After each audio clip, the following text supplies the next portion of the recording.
How can the Oklahoma Sooners fix that offense?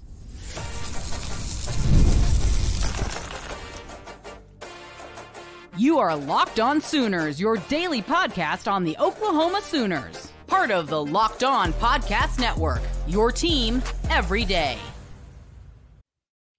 Thank you for making Locked On Sooners your first listen every single day. Shout out to all the everydayers out there. Make sure you're tuned in and subscribe to the show wherever you get your podcasts. Thank you again for all your support and the just encouragement on this show. We've just had a blast covering Oklahoma football for you so far this season, and we got a long way to go in 2024. So make sure you tune in with us every single day. Brent Venables spoke on a number of things during his weekly press conference, and I thought this one was a really great question asked. And I can't remember who asked him. Maybe it was Barry Trammell. You know, he gets a good one every once in a while. But he asked about staff changes and what Brent Venables' philosophy was on that. And basically, here's what Brent Venables said. He said, you go back and look at where I've been. I've not been a part of any staff changes in the middle of the season. Bill Snyder, Bob Stoops, and at Clemson with Dabo Swinney. Venables said, there's always problems. Some people know about, some people don't. Sometimes you don't have success. People point to one guy. Most of the time, it's a combination of a lot of things why you're struggling. So again, you try to put it all together on why you're struggling. And listen, I'll be fair. There's a lot of reasons why Oklahoma's struggling right now.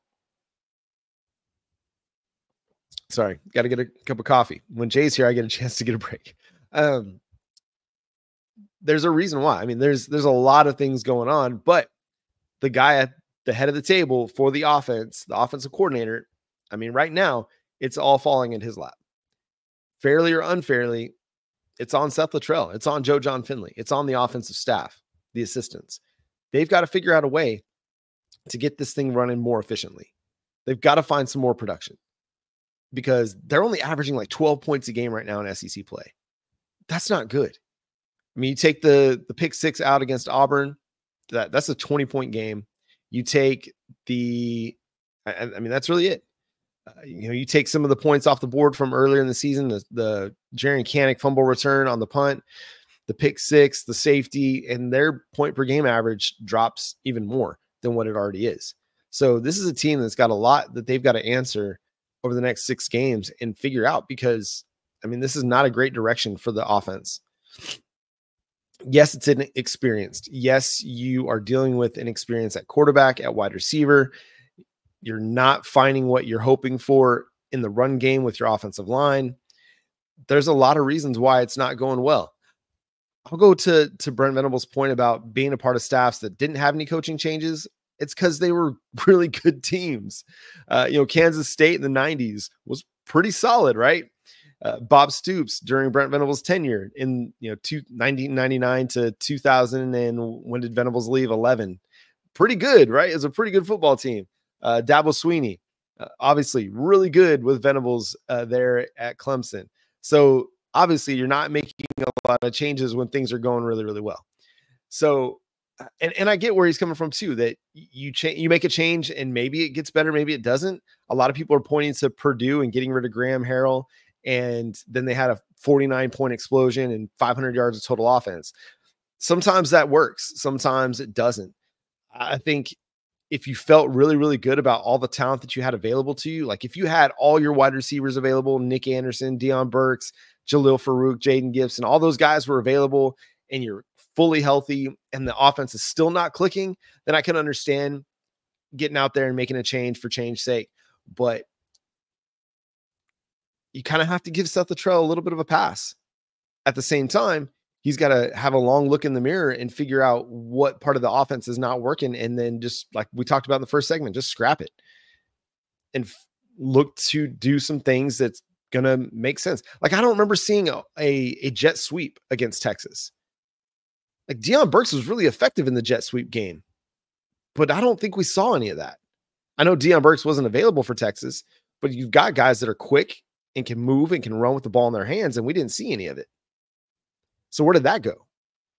So some of this is like when things work, keep it a part of the offense and keep it a part of your offensive kind of thread, so to speak. Like if the jet sweep is working, run jet sweep action, counter, bootleg your quarterback and make a throw. Or that jet sweep is working, Just run it. Give it an opportunity. We've seen that Oklahoma actually can run pretty well to the perimeter, whether it's Javonte Barnes running to the perimeter, but we're not building off of that. We're not building off of those perimeter runs that give them an opportunity to be effective.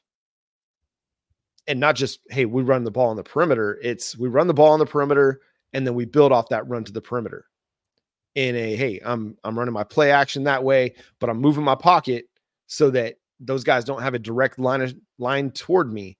And then I can throw off of that, or I can, run that bootleg or run that counter and then throw a pass to the other side. Things like that, building off of what works. And so, yeah, figuring out, hey, we got to get that jet sweep back in there. And if Deion Burks is able to return, maybe that happens this Saturday. Brent Venables said that he's at 80% of his practice volume, which that's a really good sign. If he's doing 80% of the work in practice, then perhaps he'll be ready to go by game day. But your problems are bigger than just Deion Burks. And getting him back helps. It helps your passing game. Obviously, it helps your running game. At the same time, you've got to have things in your offensive arsenal that go beyond just the personnel that are available. You've got to figure out what your personnel does well and implement it.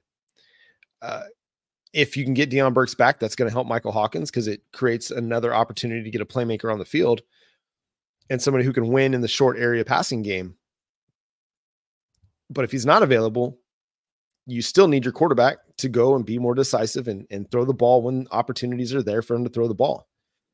I didn't mention it in the first segment, but that's one area where Oklahoma's offense needs to improve. And that's just allowing Michael Hawkins to be aggressive, not worrying so much about turnovers, not worrying so much about, throwing a bad ball or putting the ball in a risky situation. You need your quarterback to sometimes do that, to sometimes throw the ball into some risky situations.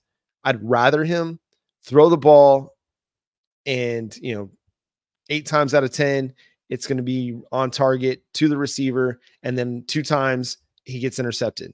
Because right now what's not happening is he's gun shy and he's not throwing the ball. So we need to figure out, hey, quit preaching turnovers. Just preach, throw the ball. Just throw the dang ball. I like that he's throwing it away sometimes, but there are certain situations where you just can't throw it away. Whether it's a 3rd down, whether it's a 4th down, you got to give your receivers an opportunity to make a play. Because you've got some guys that can make some plays, but you got to give them opportunities. You've got tight ends that are capable of making plays in the passing game. You got to give them opportunities. So whether Deion Burks returns or not, even if he's not 100%, still Michael Hawkins has to go out there and he has to throw the dang ball. He's got to put some mustard on it and throw it to his receiver and give them an opportunity to make a play. If you see it, throw it. Even if you don't see it, anticipate it. Anticipate the throw coming open and make the throw and give your receiver, your tight end, your running backs opportunities to make plays. But hopefully Deion Burks is back. I think that could really make a big impact on the offense because he's just too dynamic of a playmaker to not have an impact. But you're going to need him. You're going to need him available this week and the rest of the season because you play some really, really good defenses moving forward. I mean, Texas is number 1 in the nation in points per game right now, but they're not maybe not the best defense you're going to see, but probably the best defense you're going to see all year. Perhaps that creates a little bit of optimism that it can only get better from here if you're looking at a glass half full approach. There were some other really intriguing notes, and one that we'll talk about next is the idea of Jackson Arnold redshirting. That was discussed in yesterday's press conference as well. We'll do that next on Locked On.